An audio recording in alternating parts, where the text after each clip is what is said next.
Good morning बच्चों, class 12।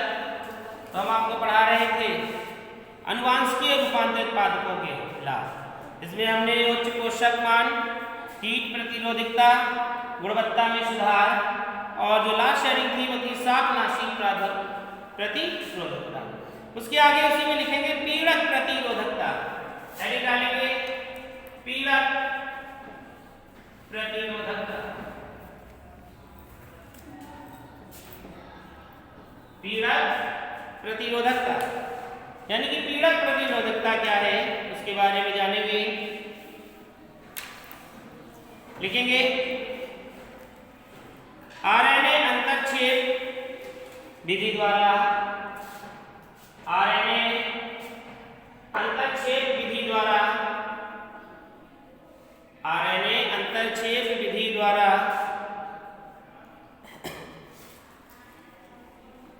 तंबाकू के पादपों की, आरएनए अंतःक्षेप विधि द्वारा तंबाकू के पादपों की जड़ों को संक्रमित करने वाले,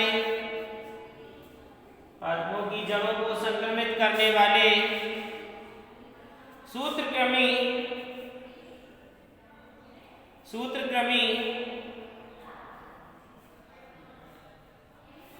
मेलोइडोगाइनी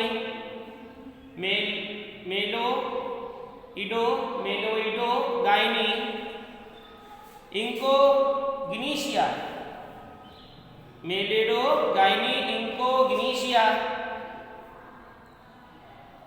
पीड़क के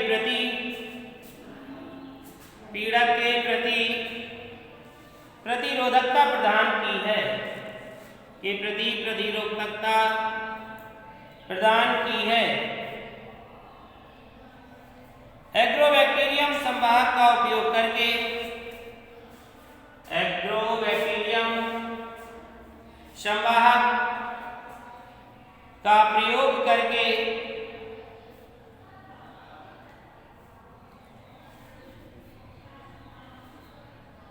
जीनों को पादपों में विशिष्ट कराया गया, जीनों को पादपों में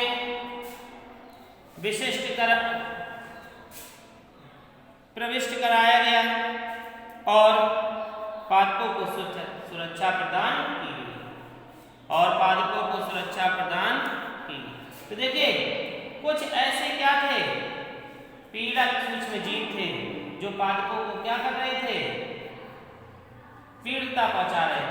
तो कुछ ऐसे जीन तैयार हुए जिनको उनको संश्लेषित किया गया और उनको सुरक्षा प्रदान की। अगली हेडिंग डालेंगे रोग प्रतिरोधकता। रोग प्रतिरोधकता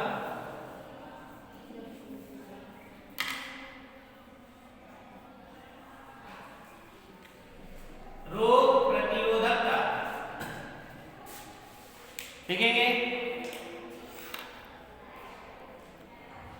वैज्ञानिकों ने जीवाणु के जीन को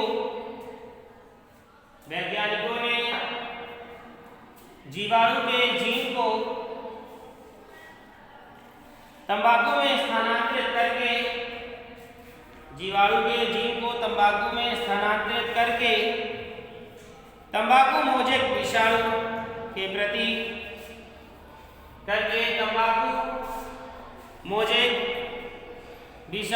प्रति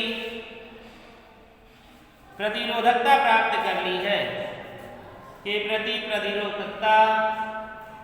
प्राप्त कर ली है, तथा आलू की अगेती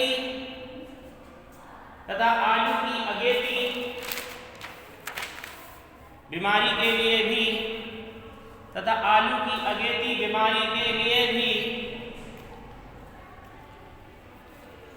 अनेक रोग प्रतिरोधी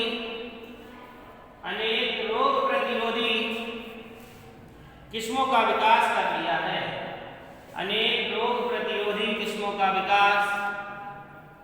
लिया है,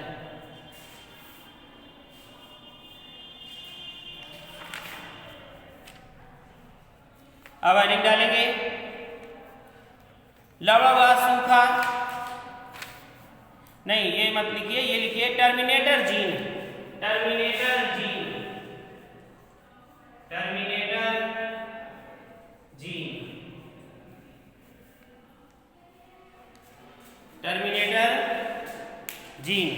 टर्मिनेटर जीन में लिखेंगे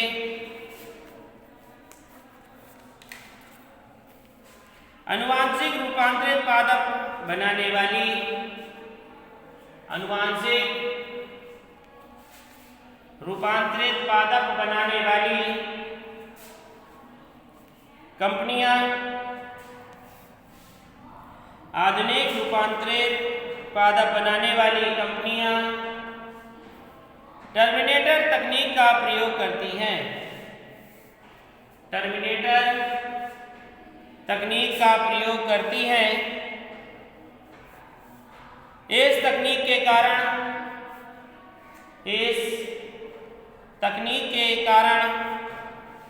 जीएम फसलों को एक बार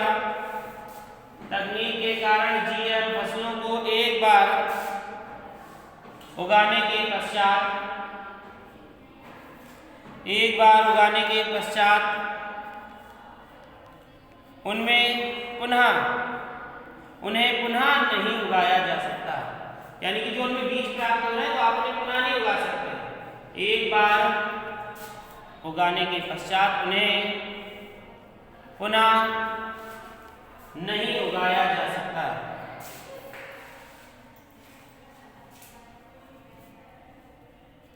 क्योंकि इनके बीज बंद हो जाते हैं।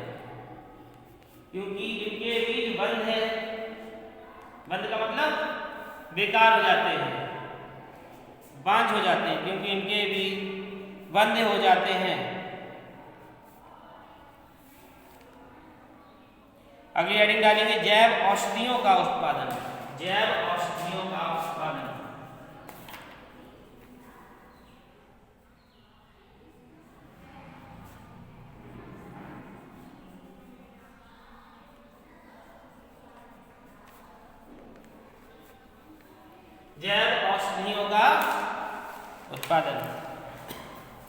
लिखेंगे मानव औषधियों में प्रयुक्त होने वाली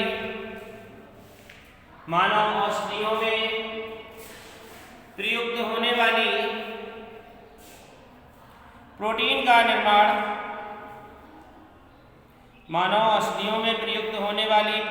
निर्माण पादपों में किया जा चुका है।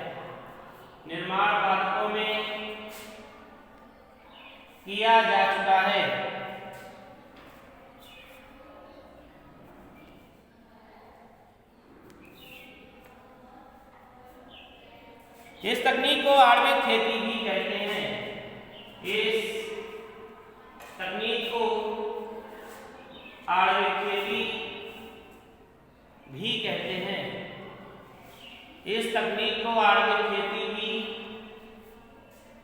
कहते हैं।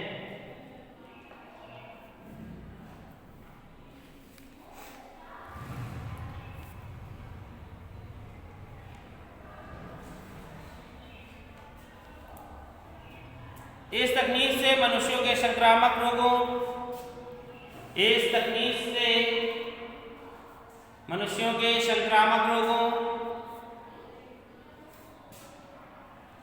जैसे हेपेटाइटिस बी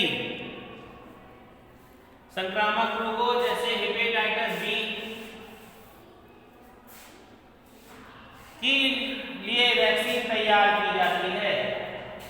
हेपेटाइटिस बी के लिए वैक्सीन तैयार की जाती है।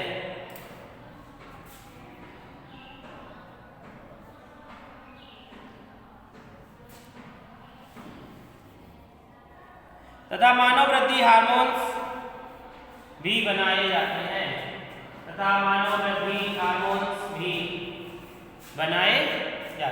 तो आप यहाँ पे समझ रहे हैं कि बायोटेक्नोलॉजी ने कितना सब कुछ किया है, कितना आगे बढ़ा है।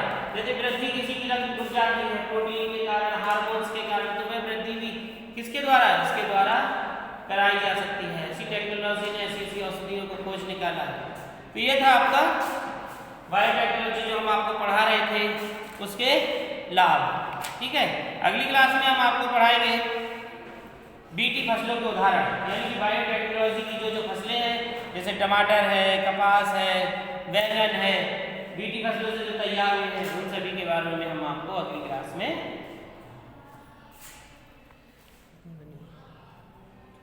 कितनी हो गई होगी?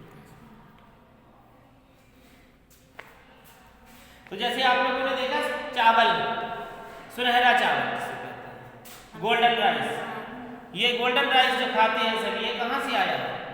बीटी फसलों से तैयार हुआ है ना। जो गोल्डन राइस देखा होगा खाते हैं, पुलाव वाले चावल जिन्हें कहते हैं, तो ये कैसे है? ये भी एक पारजीवी किस्म है जो बीटी फसलों के यानी कि बायोटेक्नोलॉजी के द्वारा तैयार किया गया।